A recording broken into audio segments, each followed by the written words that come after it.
They say trust is the foundation of a marriage. That without it, everything falls apart. But what happens when trust is nothing more than an illusion? What happens when you wake up one day and realize that the person sleeping beside you, the person you built a life with, has been living a double life right under your nose? I never thought I'd be the kind of man to doubt my wife. I never thought I'd be the kind of man to check her phone, question her late nights, wonder who she's really texting when she tilts the screen away just slightly. But life has a funny way of turning you into someone you never thought you'd be. And let me tell you something, nothing prepares you for the moment you realize that the love of your life has been lying to you. I remember the exact moment the first seed of doubt was planted. It was small, subtle. Barely there. But once doubt takes root, it grows. It spreads. And before you know it, it consumes everything. It started with little things. A shift in her routine. A change in the way she smelled when she came home. A certain lightness in her step on days she was supposed to be exhausted. At first, I ignored it. Told myself I was overthinking. Told myself I was just being insecure. But the mind is a dangerous thing. It remembers. It collects clues, pieces them together, even when you don't want it to. And soon, those little things became impossible to ignore. She was different. Distant. Yet, somehow, happier. Not because of me. No.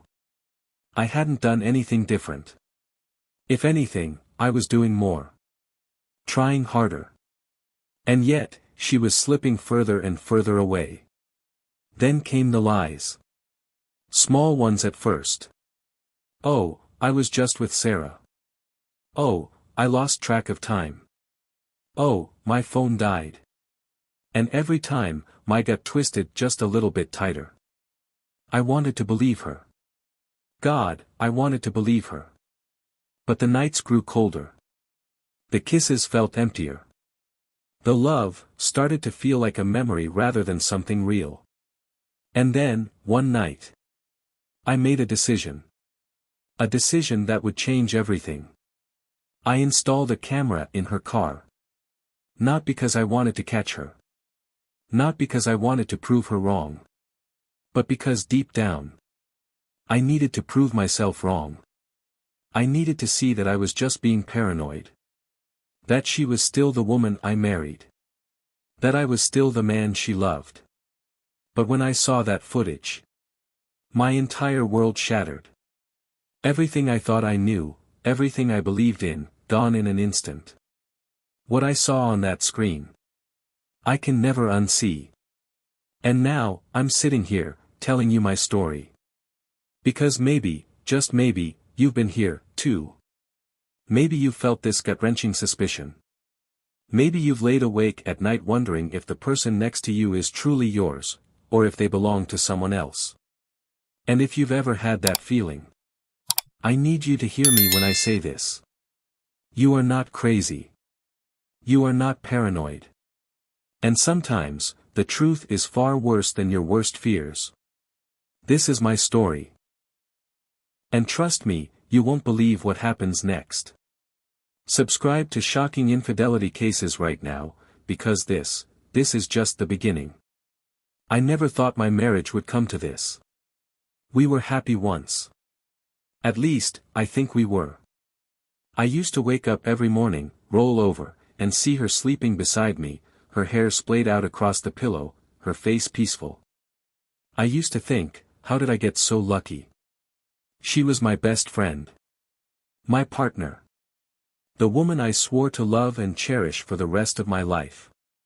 And for years, I did. I worked hard to give us a good life. I wasn't rich, but I made sure we never went without. I took pride in being a provider, in knowing that I was building something solid for us, for our future. But somewhere along the way, something changed. At first, it was small. So small I almost didn't notice. She started dressing differently. Nothing too obvious. Just small changes. A little more effort in the mornings. A little more perfume before she left the house. New clothes. Clothes I hadn't seen before. She started going out more. Errands, she said. Meeting up with the girls. I didn't think much of it at first. Everyone deserves a life outside their marriage, right? That's what I told myself. That's what I wanted to believe. But then came the nights she didn't come home until late. The messages she'd glance at and quickly tuck her phone away. The way she'd turn slightly when she typed, just enough so I couldn't see. It was subtle, so damn subtle. But something inside me, something deep in my gut told me something was wrong. She stopped laughing at my jokes. Stopped touching me. Stopped looking at me like she used to. And the worst part? I couldn't even be angry. Because when I looked at her, I saw a woman who was already halfway gone. I remember sitting at the dinner table one night, just the two of us. The house was quiet, too quiet. I watched her push food around her plate, not eating, lost in thought. And I realized something. I missed my wife. I missed the way she used to lean into me on the couch, tuck her legs under mine. I missed the way she used to look at me, like I was the only man in the world. I missed the way she used to hold my hand for no reason at all. But that woman, the woman I fell in love with, was slipping away. And no matter how hard I tried to hold on, she was slipping through my fingers. I remember one night, lying in bed, staring at the ceiling while she lay beside me, scrolling on her phone. I turned to her. "Babe, are we okay?" She hesitated. Just for a second. "Of course we are," she said, without looking up. But I heard it. That tiny crack in her voice. A lie disguised as reassurance. And that's when I knew. Something was wrong. I just didn't know how bad it really was.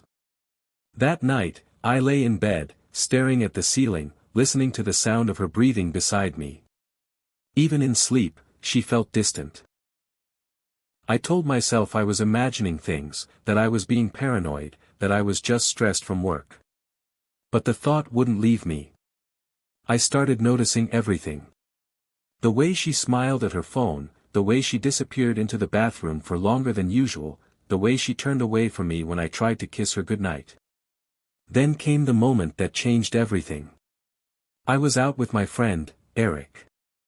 We were at a small bar, nothing fancy, just two guys catching up. He could tell something was off with me. He always could. "Man, what's up? You've been quiet all night." I hesitated. I didn't want to say it out loud because saying it would make it real. But Eric wasn't the kind of guy you could lie to. So I sighed, took a sip of my beer, and said it. "I think something's going on with my wife." His face shifted. He leaned in a little. "Like something." I nodded. "I don't know, man. She's been different. Distant.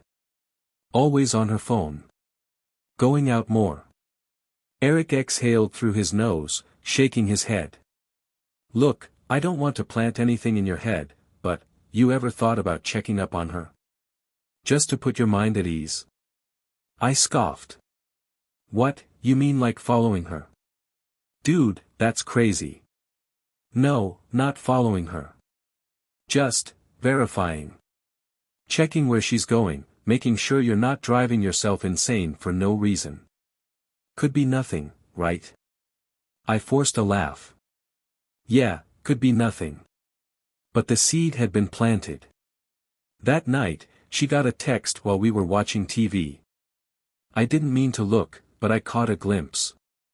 Just a name, Nicole. "Who's that?" I asked casually. She locked her phone instantly and smiled. "Oh, just an old friend. We're grabbing dinner tomorrow." An old friend. The next evening, she left in a hurry. She was dressed nicer than usual, nothing too obvious, but I noticed. A new dress. A little more perfume than normal. I kissed her goodbye, and she smiled. But her eyes held something else. And then she was gone. I sat on the couch for a long time, staring at my hands, feeling that familiar weight settle over me. I didn't want to be that husband. I didn't want to snoop, to doubt, to turn into someone suspicious and insecure. But something told me, this wasn't just dinner with an old friend. So I grabbed her spare car keys and went outside. I knew modern cars kept GPS history. I wasn't sure if she'd cleared it, but I had to check. My hands were shaking as I sat in the driver's seat, scrolling through the recent locations. And then I saw it. A place I didn't recognize. Not a restaurant. Not a shopping mall. Just an address. She'd been there.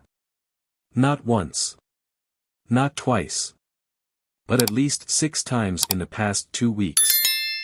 My stomach turned. I pulled out my phone, copied the address, and pasted it into Google Maps. It wasn't a business. It wasn't a cafe. It was a residential area. A house. I sat there for what felt like hours, staring at that little red pin on the map. My mind was racing, coming up with excuses, explanations, anything to convince myself I was wrong. Maybe it was a friend's house. Maybe she was planning a surprise for me. Maybe. But deep down, I already knew. And that was when I made my decision. The next morning, I ordered a dashcam. A small one, barely noticeable. I told myself it wasn't to catch her. No. It was just to prove to myself that I was overthinking. That I was paranoid. Because if I saw nothing, if she really was just running errands and seeing friends, then I could finally let go of this sick feeling in my gut. I could breathe again. I could trust her again. Or at least, that's what I told myself. That night, I barely slept. I lay there in the dark, my thoughts circling like vultures over a carcass, picking apart every interaction, every detail, every whisper of doubt I had ignored for months. I kept asking myself the same question. Am I betraying her, by doubting her? Was I crossing a line by installing that camera? Was I becoming the very thing I hated, paranoid, insecure, the kind of husband who spies on his wife instead of trusting her? Or was I just protecting myself from the inevitable? I stared at the ceiling, listening to the sound of her steady breathing beside me. For a moment, I let myself remember the good times. I remembered the way she used to run into my arms after a long day, wrapping herself around me like I was her safe place. I remembered Sunday mornings, lying in bed with her, tangled up in sheets, talking about our future. I remembered the way she used to look at me, like I was everything. Where did that go? What changed? Or maybe the better question was, when did it change? I turned my head and looked at her. She looked peaceful, innocent. The woman I loved. And for a brief moment, I thought about taking the camera out. Just pretending none of this was happening. But the moment passed. Because deep down, I already knew the truth. The next morning, she woke up earlier than usual. I watched her from the bed as she got dressed. There was a lightness to her movements, a kind of energy I hadn't seen in a long time. She hummed softly as she fixed her hair, checked her phone, and grabbed her purse. Then, just before she left, she kissed me. It was soft, lingering. Something she hadn't done in months. "Have a good day, babe," she said with a smile. And just like that, doubt crept in again. Maybe I was just being paranoid. Maybe I'd let my insecurities spiral into something ugly. Maybe I was the problem, and she was just going through a phase, stress, midlife crisis, something temporary. I wanted to believe that so badly. I wanted to believe that this woman, the one who had just kissed me, the one I had built a life with, would never betray me. But then, as she walked out the door, I noticed something. She checked her reflection in the mirror. Smoothed her hair. Adjusted her dress. And then she smiled at her phone. Not just any smile. The kind of smile that was meant for someone. And just like that, my gut twisted. I knew. I sat there, staring at my laptop screen, the small dashcam memory card clenched between my fingers. My heart was pounding. My palms were sweating. My whole body felt tense, like I was standing at the edge of a cliff, looking down, knowing that once I jumped, once I pressed play, there was no coming back. I swallowed hard. Maybe it's nothing. Maybe I'll see her running errands, stopping for coffee, singing along to the radio like she always does. I needed to believe that. I needed to believe that I was wrong. I took a deep breath and slid the memory card into the reader. The screen flickered, and the first video file appeared. My hand trembled as I clicked it open. The footage was clear. She was getting into the car, dressed just like she had been that morning. She pulled out of the driveway, her fingers drumming lightly on the steering wheel. She looked calm. Normal. I exhaled. See? She's just driving. Nothing suspicious. But then, she made a turn. Not toward the grocery store. Not toward the cafe she always said she met her friends at. She was going the other way. My pulse quickened as I watched. She drove for a while, then slowed down near a street corner. And that's when I saw him. A man. Tall. Dark-haired.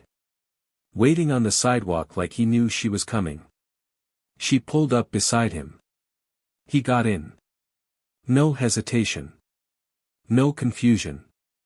No, who are you, or, what are you doing? She knew him. And the way they greeted each other. I felt sick. She smiled. Not just any smile, the kind I hadn't seen in years.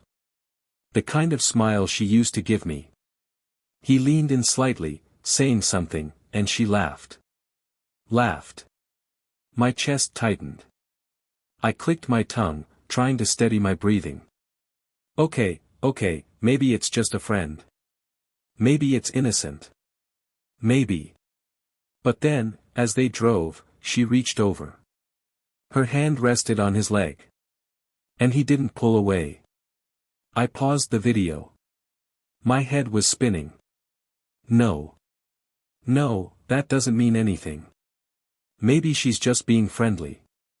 Maybe she's explaining something. Maybe I'm reading too much into it. But I couldn't look away. I hit play again. They drove for another 10 minutes before she turned onto a quiet, tree-lined road. There were no businesses. No restaurants. No houses. Just an empty lot. She parked. My breath caught in my throat. The car stayed still for a moment. No one moved. No one spoke. And then, she turned toward him. Their faces were close. Too close. She said something, but the camera's mic barely picked it up. Just a soft, hushed whisper. Then came the laughter. Not forced. Not awkward. Real. Intimate. And then, her hand moved again. This time, she touched his face. I clenched my jaw, gripping the edge of my desk so hard my knuckles turned white. No, this can't be real. This isn't happening. This isn't her. I fast-forwarded. Their bodies shifted closer. She leaned in. And then, black screen. I blinked. The footage had cut off. I grabbed the mouse, frantically scrolling. No, where's the rest? What happened next? The camera battery had died. My whole body went cold.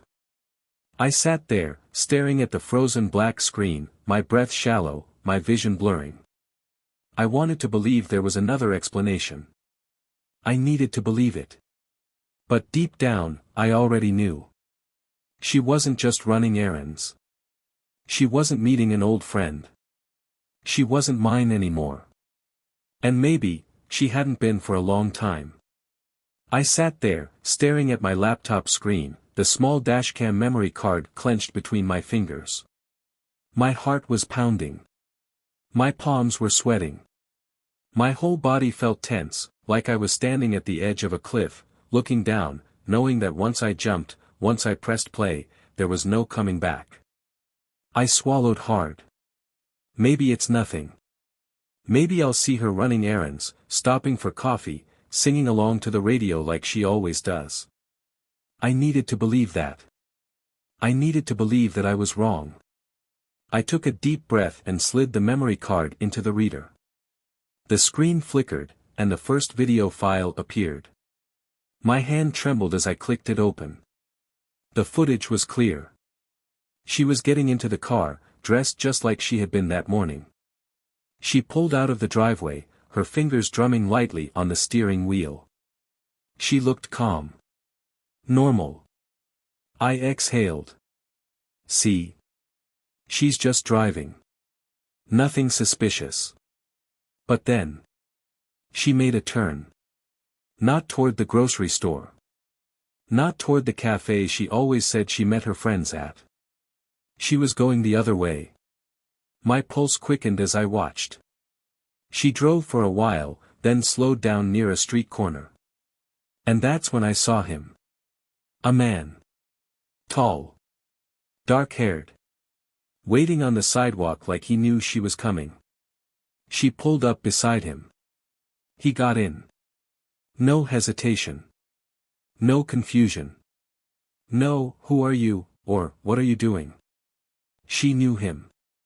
And the way they greeted each other. I felt sick. She smiled.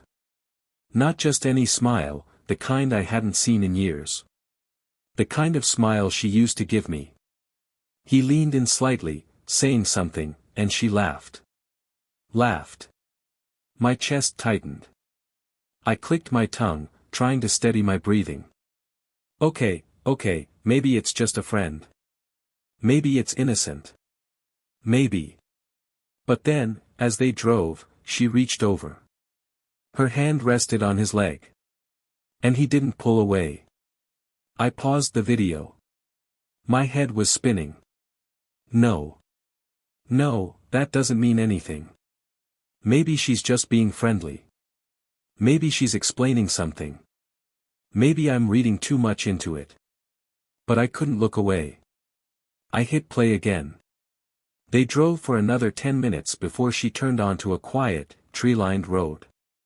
There were no businesses. No restaurants. No houses. Just an empty lot. She parked. My breath caught in my throat. The car stayed still for a moment.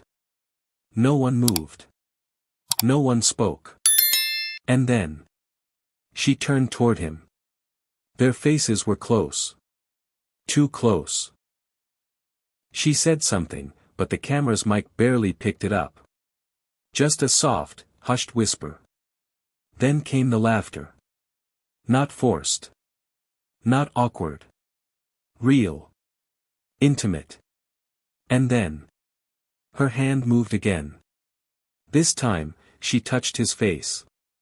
I clenched my jaw, gripping the edge of my desk so hard my knuckles turned white. No, this can't be real. This isn't happening. This isn't her. I fast-forwarded. Their bodies shifted closer. She leaned in. And then. Black screen. I blinked. The footage had cut off.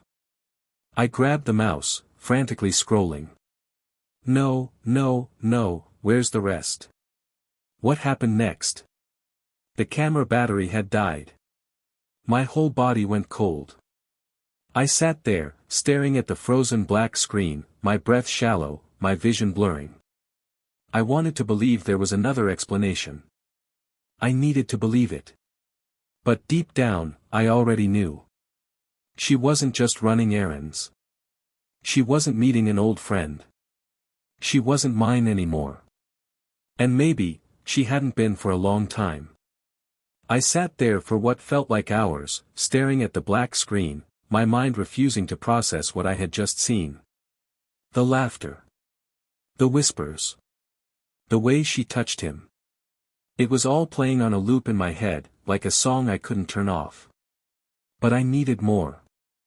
I needed proof so undeniable, so damning, that even the smallest shred of doubt would be burned away. Because as much as I hated to admit it, there was still a part of me that clung to hope. Maybe it's not what it looks like. Maybe there's an explanation. Maybe I'm wrong. I wasn't. But I needed to see it with my own eyes. So the next night, when she got ready to leave again, same routine, same excuses, same soft kiss on my cheek, I didn't just let her go. I followed her. My hands gripped the steering wheel so tightly that my knuckles turned white. I stayed a few cars behind, just far enough that she wouldn't notice. My heart pounded against my ribs, my breath coming in short, uneven gasps. Don't panic. Stay calm. Just watch. She drove the same route, made the same turn, and just like before. He was waiting for her. Tall. Dark-haired. Confident. Like he belonged there. She pulled up, and he slid into the passenger seat without hesitation. She smiled at him. Not the polite, casual smile you give a friend. The kind of smile that used to be mine. I swallowed the lump in my throat, forcing myself to keep watching. She reached for his hand. Laced her fingers through his. I could barely breathe. The car in front of me turned, and I almost lost sight of them, but I stayed on her tail. 5 minutes later, she pulled into the same secluded spot. My stomach twisted. This was it. This was where the footage cut off last time. This was where I had been left in the dark. But now, I was here. And I was about to witness the truth with my own eyes. I parked a safe distance away and killed the engine. The lot was quiet. No streetlights. Just the faint glow of their dashboard illuminating the inside of her car. I could see their silhouettes. Moving. Leaning closer. Laughing. And then. She touched his chest. My breath hitched. He reached for her, his hand sliding up her arm, fingertips grazing her neck. Their faces were close. Too close. Lips inches apart. And right then, at that exact moment, everything inside me shattered. I felt like the ground had been ripped out from under me. Like I was falling. Drowning. Burning alive. My legs went weak. My hands shook. My vision blurred. I had spent months, years, trying to ignore the signs, convincing myself I was just being paranoid, that she was still mine. But now, watching them, I realized the truth. She hadn't been mine for a long time. And maybe, she never really was. I stumbled back to my car, gasping for air, my whole body numb. I wanted to scream. I wanted to break something. I wanted to wake up and realize this was all just a horrible nightmare. But it wasn't. This was real. And there was no going back. I drove home in a daze. The road ahead was nothing but a blur of headlights and taillights, streaking past me like ghosts. My hands gripped the steering wheel, but I barely felt them. My foot pressed the gas pedal, but I wasn't really driving, I was just moving. My mind was still in that parking lot. Still watching her. Still watching them. I had proof now. I had everything I needed. But what was I supposed to do with it? Should I confront her? Demand answers? Scream, cry, beg her to tell me why? Or should I say nothing at all? By the time I pulled into our driveway, I still didn't know. I didn't confront her that night. Or the next. Or the one after that. Instead, I withdrew. I shut down. I moved through the house like a ghost, silent, distant, hollow. She noticed. Of course, she did. One evening, as I sat at the kitchen table, staring blankly at my untouched plate of food, she walked up behind me, rested her hands on my shoulders, and said, "You've been quiet lately, everything okay?" Her voice was soft. Concerned. Like she actually cared. I forced myself to breathe. Forced myself to keep my hands steady. Then, without looking at her, I muttered, "Yeah. Everything's fine." She hesitated, her fingers tensing slightly before she pulled away. I felt her watching me. Waiting. Hoping I'd say more. But I didn't. Because if I spoke, if I let out even a single word of what I was really feeling, I might never stop. I couldn't sleep. Every time I closed my eyes, I saw them. Her smile. His hands on her. The way she leaned in, like she belonged to him. It played over and over in my head, a never-ending reel of betrayal, looping until my body was exhausted but my mind refused to rest. I started staying up late, sitting in the dark, staring at nothing. And she noticed that, too. One night, she came into the bedroom after brushing her teeth, wearing the same silky nightgown she used to wear when she actually wanted me. She slid into bed beside me, her hand resting lightly on my chest. I went rigid. My breath hitched. I could feel her warmth, smell the faint traces of her perfume. It was familiar. Comforting. But now, it disgusted me. I couldn't stop thinking about how she had worn that same scent when she was with him. How those same hands had touched him. How those lips had almost. I flinched away. I can't. My voice cracked. It was barely a whisper, but it was enough. She froze. Her hand hovered in the space between us, and for a split second, I thought she was going to ask something. Push for an explanation. But instead, she just let out a soft breath and pulled away. Rolled over. Turned off the light. And just like that, she gave up. She didn't fight for me. She didn't care. And that told me everything I needed to know. I lay awake that night, staring at the ceiling, feeling like a stranger in my own home. The weight of the truth sat on my chest, heavy and suffocating. My mind spun in endless circles, chasing questions I couldn't answer. What do I do now? Do I confront her? Do I throw it all in her face and watch her crumble under the weight of her own lies? Do I pretend I don't know? Keep playing the role of the clueless, loving husband while she sneaks around behind my back? Or do I just walk away? The thought of leaving felt like an admission of defeat. Like I was surrendering everything we had built together, handing over years of my life to a woman who had never truly been mine. But maybe she never was. Maybe the person I loved was just a version of her I had created in my head. An illusion. And the hardest part wasn't losing her.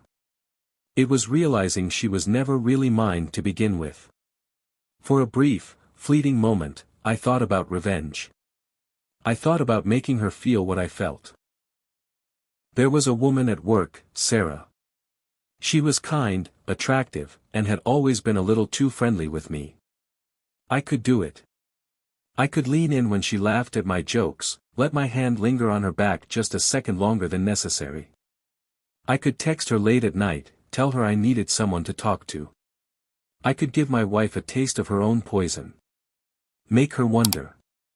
Make her hurt. But then what? Would it make the pain disappear? Would it erase the image of her with him? Would it make me any better than her? No. It would just turn me into the very thing I hated. And I refused to become that. Then there was the other question. Could I forgive her? If she broke down, if she admitted to everything, if she swore it was a mistake, that it didn't mean anything, could I look at her and believe her? Could I ever touch her again without thinking about where her hands had been? Could I ever kiss her without wondering if she was thinking of him? I didn't know. And that terrified me. Because deep down, I wasn't sure I wanted to forgive her. Maybe I just wanted to let her go. I've been sitting with this question for days. Turning it over and over in my mind, like a jagged piece of glass I can't put down no matter how much it cuts me. What do I do now? Do I confront her? Look her in the eye and lay everything out? Watch the panic set in, see her scramble for excuses, for lies, for some pathetic attempt to twist the truth? Do I let her know that I know? That every kiss, every touch, every whispered, "I love you," meant nothing because she was already giving herself to someone else? Or, do I just leave? Walk away without a word? Pack my things in the middle of the night, disappear like a ghost, leave her to wonder if she was the one being watched this whole time? Let her feel the crushing weight of uncertainty, the same way I did. Or maybe, just maybe, should I make her feel it? Should I do what she did to me? Find someone, let her see me smile at my phone, let her wonder where I go when I stay out late. Should I show her what it's like to feel second best? Would that even make me feel better? I don't know. But I know you have an opinion. So tell me, what would you do? Would you confront her? Would you walk away and never look back? Or would you make her feel every ounce of pain she put me through? Drop your thoughts in the comments, I read every single one. And if you want to hear more unbelievable real-life stories like this one, hit that subscribe button and turn on notifications. Because trust me, there's more where this came from. Trust is fragile. People say that all the time, but I don't think I ever truly understood what it meant until now. I used to believe trust was something solid, something real, like the foundation of a house, strong enough to hold up everything built on top of it. Love, commitment, family. But now I know the truth. Trust isn't made of stone. It's made of glass. And when it shatters, no matter how hard you try to piece it back together, the cracks will always be there. The shape will never be the same. The edges will always be sharp, ready to cut you when you least expect it. I wish I could say I found some kind of closure. That I made the right choice. That everything made sense in the end. But the truth is, there is no right choice. No matter what I do, I'll never be the same man I was before. I'll never love the same way. Never trust the same way. Because once trust is broken, nothing is ever the same. Nothing.